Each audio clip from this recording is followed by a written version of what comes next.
La represión, en psicología, es un concepto tomado desde el psicoanálisis y se refiere al mecanismo de defensa básico del yo para oponerse de manera inconsciente a los contenidos y sensaciones desagradables. Es decir, es la forma primordial en que parte de tu sistema psíquico sustrae contenidos penosos que te generarían malestar, incomodidad y ansiedad. Vale la pena destacar que tales contenidos desagradables a reprimir se llaman representaciones, y entre estas representaciones encontramos recuerdos, ideas, imágenes o deseos no aceptados, los cuales tal vez generarían placer para el sistema inconsciente, pero producen un malestar en el yo, instancia que responde a otras exigencias, como por ejemplo la moralidad. Es por esto que la represión se relaciona de manera directa con la censura. En este sentido, la represión se refiere a la exclusión de un conjunto de representaciones acompañadas por afectos vividos de forma displacentera y dolorosa por tu conciencia. De eso nada quiero saber, pareciera decir la conciencia frente a hechos, acontecimientos o recuerdos que nos generan malestar o displacer.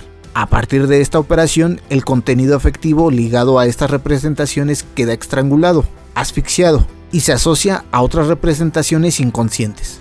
Bienvenidos a su canal Aprendamos Psicología. En esta ocasión veremos de forma rápida y sencilla todo lo que necesitamos saber sobre el concepto de represión.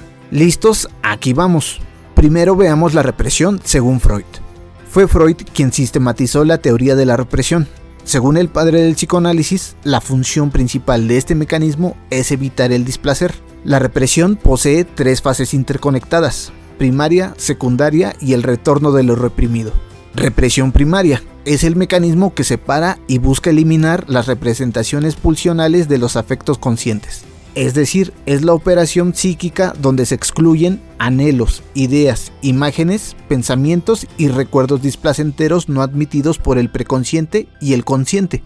Su función es impedir que las representaciones penosas se vuelvan conscientes. Este tipo de represión es el núcleo de lo inconsciente. Represión secundaria se refiere al esfuerzo de desalojo psíquico o repulsión por parte del yo sobre los contenidos incompatibles con sus propias exigencias. Aquí, lo que se haya reprimido en lo inconsciente ejerce una fuerza constante por emerger a la conciencia, y cuando está a punto de hacerlo, el sistema consciente emplea su energía psíquica para impedir el acceso de ese contenido inaceptable. Retorno de lo reprimido se refiere a la manifestación de representaciones reprimidas a través de los síntomas, sueños, chistes, olvidos y actos fallidos. Es decir, son las modalidades deformadas en que se expresa, retornando eso que había sido excluido, en función de mecanismos del proceso primario como el desplazamiento, la condensación y la conversión.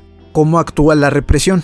Acorde con la teoría clásica de la represión, ella actúa desde la vida infantil, en específico con el desarrollo de la psicosexualidad. La represión está ligada a la exclusión de los deseos incestuosos y agresivos sobre las figuras paternas, a través de la moral, los ideales y demás exigencias sociales. En este sentido, la represión primordial actúa separando al yo de las representaciones sexuales con el fin de garantizar una adaptación al ambiente. Sin esta operación, los deseos incestuosos y prohibidos moralmente se descargarían de forma delirante o perversa, ocasionando conductas socialmente rechazadas.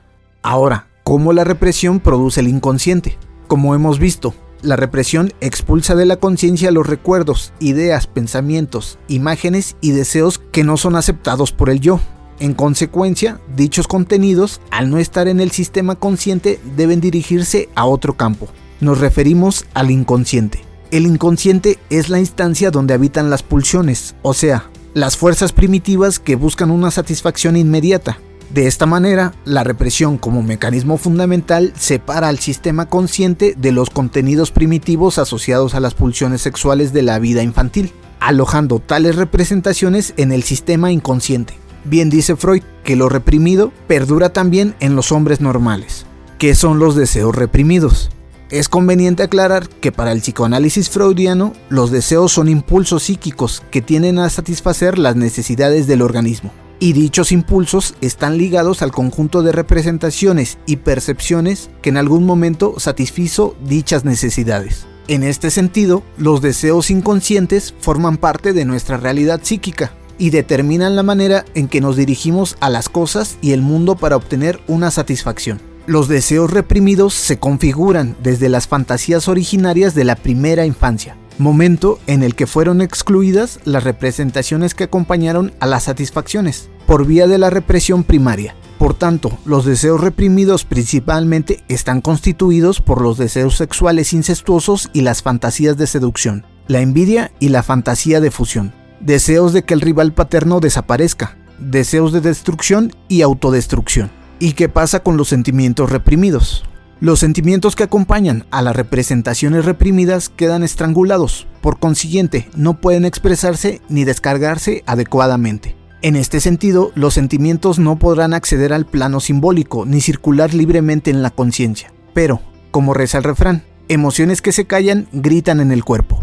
El afecto penoso que acompaña a las representaciones reprimidas es una condición intuida y experimentada por tu conciencia, que puede ligarse a otras ideas, imágenes o pensamientos, e incluso mudarse a un estado ansioso o a ser un síntoma en tu cuerpo, como ocurre en las tan mencionadas afecciones psicosomáticas. Es posible que los sentimientos estrangulados se desplacen a otras representaciones, o también empiecen a generar malestar significativo en tu vida, provocando angustia o algunos tipos de neurosis como la histeria de conversión, las obsesiones, fobias e incluso neurosis de fracaso, elevada autoexigencia o sentimientos de culpa excesivos y o persecutorios.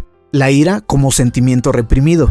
La ira es uno de los sentimientos básicos en conjunto con la alegría y la tristeza. La ira está relacionada con los fracasos y las frustraciones ante determinadas situaciones y se caracteriza por la acumulación de tensión que busca ser descargada de forma verbal o motriz. La ira es básica porque surge cuando somos niños, como una oposición ante los efectos de los patrones de crianza, ya sea en alguna prohibición o frustración que nuestros padres nos hayan impuesto.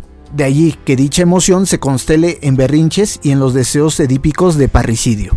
Por otro lado, en la vida adulta, la ira constituye una regresión a estados infantiles y se podrá decir que detrás de tu ira hay decepción y frustración, y debajo de estas hay tristeza. Si sientes que este afecto te somete, es posible que te expreses de manera irascible, que te dirijas a terceros con agresividad, o incluso que te conduzcas de manera autoagresiva y te dañes a ti mismo sin darte cuenta. ¿Qué consecuencias tiene el no querer sentir o expresar esa emoción reprimida?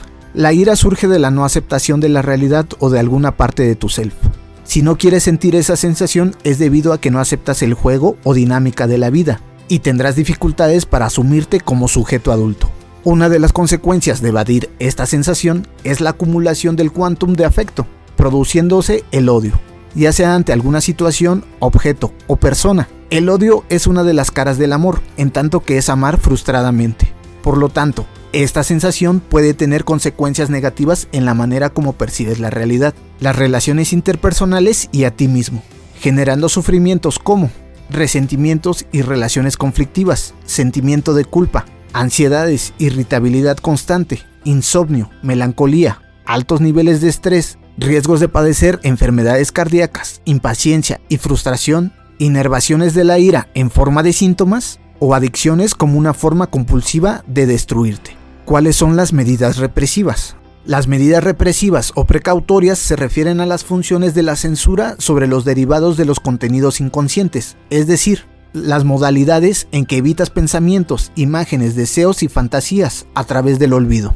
Paradójicamente, mediante el olvido, empezarás a repetir situaciones y relaciones que impliquen el sufrimiento reprimido, ya que repetir es la forma neurótica de recordar. Por tal motivo, el olvido está conformado por un no querer saber acerca de tus impulsos, ideas y sucesos inaceptables, por lo que la vergüenza es una de las medidas represivas principales, en el hecho de querer huir del contenido desagradable. La vergüenza como medida represiva constituye la negación que usas para no querer observar el sufrimiento y en lugar de ello ocultarlo. Debajo de esta medida se halla el rechazo. De modo que el psicoanálisis te invita a que encuentres una posición donde te aceptes con honestidad y te preguntes qué aspectos de la realidad o de mí mismo no acepto y rechazo. Recuerda que si la información te es de utilidad, puedes apoyarnos dándole clic al botón de supergracias. Asimismo, te invitamos a suscribirte y activar la campana de notificaciones. Por el momento, esto ha sido todo. Atentos al siguiente video. Hasta la próxima.